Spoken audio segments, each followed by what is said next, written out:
अस्सलाम वालेकुम दोस्तों, कैसे हो? ठीक हो? उम्मीद करता हूँ इंशाल्लाह सब ठीक ठाक होंगे। दोस्तों चलो वीडियो देखते हैं। मैं मज़ीद आप लोगों का वीडियो टाइम ज़ाया नहीं करता, लेकिन एक बात कहता हूँ कि वो कहते हैं ना कि ताकत और बहादुरी ऐसी होनी चाहिए जिसका तारीफ़ दुश्मन भी करे।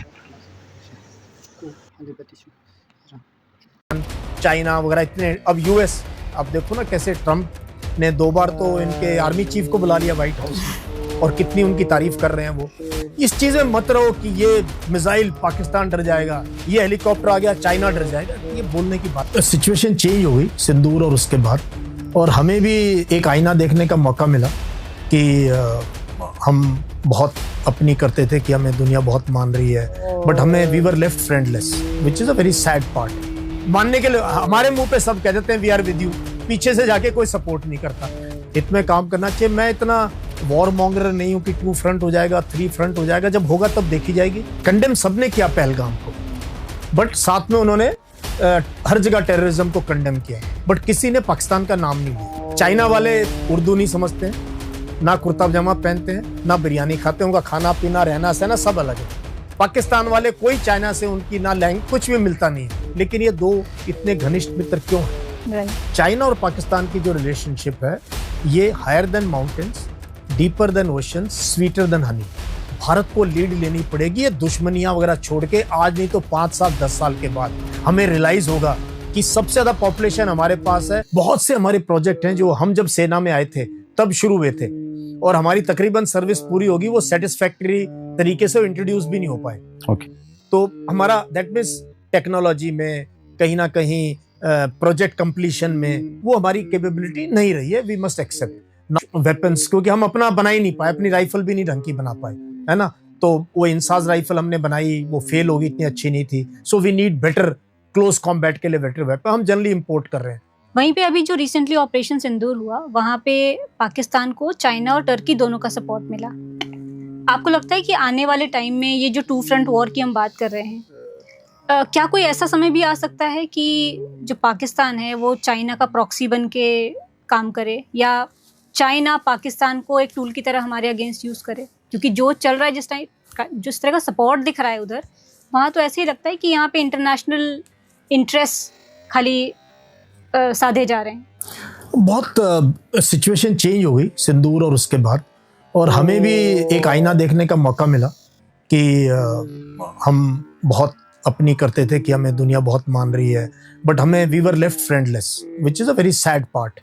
कि हमारे डेलीगेशंस भी गए एमपीज के अलग अलग कंट्रीज में, बता के आए हमारा क्या स्टैंड था। कंडेम सबने किया पहलगाम को, बट साथ में उन्होंने हर जगह टेररिज्म को कंडेम किया, बट किसी ने पाकिस्तान का नाम नहीं लिया। चाइना और पाकिस्तान की जो रिलेशनशिप है ये higher than mountains, deeper than oceans, sweeter than honey, ये वो लोग कोट करते हैं। ऐसी पार्टनरशिप दुनिया में किसी 2 मुल्कों के बीच में नहीं है। अब कमाल की बात आप सोचो, चाइना वाले उर्दू नहीं समझते हैं, ना कुर्ता पजामा पहनते हैं, ना बिरयानी खाते, उनका खाना पीना रहना सहना सब अलग है। पाकिस्तान वाले कोई चाइना से उनकी ना लैंग्वेज कुछ भी मिलता नहीं है, लेकिन ये दो इतने घनिष्ठ मित्र क्यों हैं? तो कहीं ना कहीं this is alignment which is anti India, and वो नजर आ रहा है।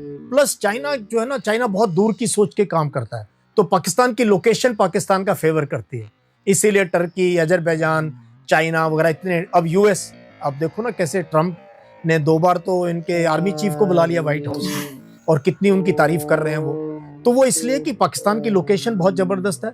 चाइना को अपने एनर्जी रिसोर्सेज, बिकॉज चाइना अगर जब हमारे सिलोन और इस रास्ते से इंडियन पेनिनसुला से जाएगा तो बहुत से चोक पॉइंट बनते हैं जहां पर क्वाड इंडिया कोई ना कोई उसको डिसरप्ट कर सकता है। चाइना की सबसे बड़ी रिक्वायरमेंट है एनर्जी रिसोर्सेज, तो एनर्जी रिसोर्सेज के लिए उसने ग्वादर पोर्ट को डेवलप करके सी पैक से लेके वो उसने अफगानिस्तान ये, तो उसने अपने आप को एनर्जी वाइज सिक्योर कर लिया है।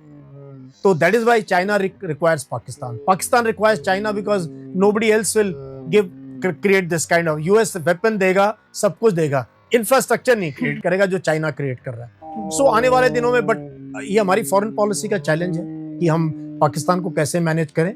और चाइना, देखो चाइना हमारा पड़ोसी और सदा रहेगा, है ना। और चाइना की जो डेवलपमेंट है, चाइना की जो ग्रोथ है, ये पूरी दुनिया में सबको हमें बताने की जरूरत नहीं है। और क्या रास्ता उस देश ने चुना है, they are going to grow and grow, they have leverages, बहुत जबरदस्त लिवरेजेस हैं उनके पास, दुनिया को उन्होंने आश्चर्यचकित कर दिया।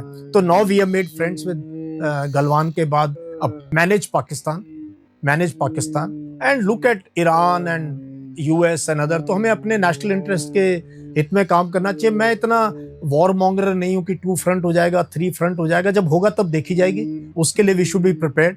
तो why should we speculate now, we have good defence forces, we need to build capabilities. मैं बार बार यही अपने स्टूडेंट्स को कहता हूँ, इस चीज में मत रहो कि ये मिसाइल पाकिस्तान डर जाएगा, ये हेलीकॉप्टर आ गया चाइना डर जाएगा, ये बोलने की बातें नहीं है। We need to build capabilities as a nation. वो कैपेबिलिटी हम अफ्रीका में यूज करेंगे या पड़ोस में, हमारी मर्जी है। ये जो हम वाटर वॉर्स की बात करते हैं या जो नेचर इंड्यूस्ड माइग्रेशन है, ये कैसे इंडिया पाकिस्तान और इंडिया चाइना के रिलेशनशिप को इफेक्ट कर सकता है? मैं ना आपकी दाद दूंगा जो आपने मेरे से सवाल पूछा, नहीं तो हम ना इन्हीं चीज़ों में उलझ जाते हैं। आपको ना मैं एक बहुत हार्ड रियलिटी बताना चाहता हूँ अपने लोगों को आपके थ्रू। हमारे पास साउथ एशिया, इंडिया सबसे बड़ा है, साउथ एशिया में सिर्फ 4% फ्रेश वाटर है। हमारे पास फ्रेश वाटर है नहीं। तो आने वाले दिनों में ना हम हो सकता है पाकिस्तान से कभी न्यूक्लियर वॉर ना लड़े, ना टैंक लेके जाएं, शायद ये जंग लग जाए इनको, लेकिन लड़ाई पानी पे हो सकती है।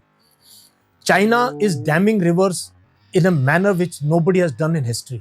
भारत को लीड लेनी पड़ेगी, ये दुश्मनियां वगैरह छोड़ के, आज नहीं तो 5 साल 10 साल के बाद हमें रियलाइज होगा कि सबसे ज्यादा पॉपुलेशन हमारे पास है, सबसे बड़ा देश मुल्क ये है। So we have to address climate change, it is reality. ये इंटरनल माइग्रेशन भी होगी, डेथ्स भी हो रहे हैं उसकी वजह से। अभी बहुत भयंकर सर्दी पड़ने वाली इस साल, अगले साल बहुत भयंकर गर्मी पड़ने वाली है। तो गर्मी में भी हम मार खा रहे हैं, सर्दी में भी मार खा रहे हैं, और पानी है नहीं। हमारा वाटर टेबल नीचे जाता जा रहा है। मतलब हम न्यूक्लियर वॉर कर रहे हैं, लेकिन वाटर वॉर जो मेन कंसर्न है उस पर हम ध्यान नहीं दे रहे। उस पर ध्यान नहीं दे रहे हैं। न्यूक्लियर वॉर शायद कभी ना हो, लेकिन वाटर वॉर हो सकते हैं, और वाटर की क्राइसिस की वजह से लाखों लोगों की जिंदगी प्रभावित हो सकती है। Internal migration, external migration, humans have moved. ये बड़ी बड़ी सिविलाइजेशन क्यों मर गई? जहाँ पानी नहीं था लोग उठ के कहीं और चले गए। और हमारी नदियों की कंडीशन आपको पता ही है। और उसमें मिसाइलें काम नहीं आएंगी। मिसाइल कोई काम नहीं आएगी, धरी की धरी जंग लग जाएगा इनको, फिर इनका डिस्ट्रक्शन करना मुश्किल हो जाएगा। So I am a more environmentalist now, and save the Himalayas foundation तो हमारा बहुत जबरदस्त पहल है हमारी, कि लद्दाख की फ्रेजाइल इकोलॉजी, लद्दाख का फ्लोरा फौना। आपको पता है कि बहुत सुंदर हमारा स्नो लेपर्ड है, और वो एंडेंजर्ड स्पीशीज है। हमारा ब्राउन बेयर है, इतना सुंदर भालू ब्राउन बेयर जो कारगिल के इलाके में होता है, वो एंडेंजर्ड है। हमारी एक ब्लैक नेक क्रेन है, वो एंडेंजर्ड स्पीशीज है, जो कि इंटरनेशनल है। वो डिप्लोमे से चाइना भूटान से भारत आती है, अंडे देती है, बच्चों को लेके वापस चली जाती है, फिर अगले साल आती है। तो इन चीजों पे मैंने बहुत, मेरे को मन करता है, मैं इन लोगों के टच में भी हूँ। तो माई हार्ट लाइज देयर कि ये ट्रम्प वॉर, टैरिफ वॉर, क्योंकि ट्रम्प की टैरिफ वॉर कुछ ऐसी है कि इन्होंने रशियन ऑयल पे बैन लगा दिया, भारत की कुछ कंपनियों पे बैन लगा दिया, जो भी ट्रम्प की धमकियां हैं ऑयल के बारे में। बल्कि इसी दौरान जब यूरोप ने तेल देना बंद किया था, तो भारत ने सबसे ज़्यादा तेल आयात करना शुरू किया। सर, इसको आप किस नज़र से देखते हैं? देखो, आक्रामक बिल्कुल नहीं है, ये भ्रम मत फैलाओ, ये नोएडा फिल्म सिटी में आक्रामक है। अदरवाइज हमने एक भी ट्वीट का जवाब नहीं दिया ट्रम्प का। जब हमें कहता है मैंने ऑप सिंदूर बंद कराया, मैंने तेल बंद कर दो, मैं वार्निंग दे चुका हूं, हम जवाब ही नहीं देते। हम सिर्फ बुरी बुरी प्रशंसा करते हैं यूएस की। And India is one nation which is बहुत डिलिबरेटली हम नेगोशिएट कर रहे हैं, बहुत डिलिबरेटली, जबकि वो हमें बहुत बुरा भला कह चुका है हर प्लेटफॉर्म पे, डोनाल्ड ट्रम्प जो है, और कि भाई इंडिया टैरिफ लगाता है, टैरिफ किंग है, India is fuelling the Russian war, India तेल खरीद के डॉलर दे रहा है उनको। हम चुप रहे हैं। अभी हमारी कंपनीज के ऊपर ऑर्डर्स आ गए, please stop buying Russian oil, we will have to accept it. आक्रामक रूप हम पाकिस्तान को दिखाते हैं, अमेरिका को नहीं दिखाते हैं, but we have to be very deliberate. And अब जो है ना, तेल का हमने बहुत तेल ले लिया। टेक्सटाइल इंडस्ट्री हमारी इतनी बड़ी थी, उसका फायदा किसको गया? बांग्लादेश, पाकिस्तान, वियतनाम, इंडोनेशिया, वो सारे ऑर्डर वो ले गए, हमारी कंपनियां बंद हो रही। और वेपन बेचना चाहते हैं, ये F-35 भी बेचना चाहते हैं, और दूसरी तरफ जो हमारे तेजस पेंडिंग पड़े हुए हैं, उनके लिए जो वहां से इंजन आने हैं, वहां पर भी कहीं रोक लगी है। तो कई बार समझना मुश्किल है कि भाई आप करना क्या चाहते हो। वही ना, ट्रम्प इज अनप्रेडिक्टेबल, मैंने कहा। और अनकन्वेंशनल है, उसको पता ही है उसका लास्ट टर्म है, पिछले टर्म में तो वाज फेवरेबल टू इंडिया। मानने के लिए हमारे मुंह पे सब कह देते हैं वी आर विद यू, पीछे से जाके कोई सपोर्ट नहीं करता। पाकिस्तान की आर्मी प्यार भी करती है, वहाँ के लोग आपको लाइक भी करते हैं, लोग आपको लाइक भी करते हैं, आपके ब्लॉग्स भी सुनते हैं, आपके बारे में अच्छे अच्छे कमेंट्स भी करते हैं।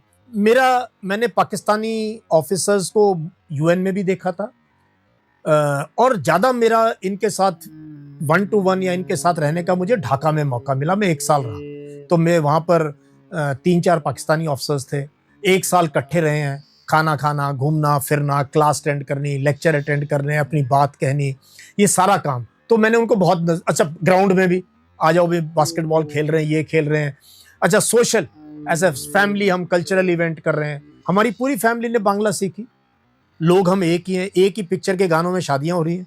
वो हमारा कल्चर वहाँ चला गया, कुछ ना कुछ उनका यहाँ आ गया। हमारी शादियां शेरवानी पहन के होती हैं, वहाँ की लड़कियां भी वो पंजाबी वो जूड़ा वगैरह पहनने लगी हैं, गिद्दा, वही गाने, वही बॉलीवुड। वो हमारी औरतें उनके सीरियल देख रही हैं, उनकी औरतें हमारी पिक्चरें देख रही हैं।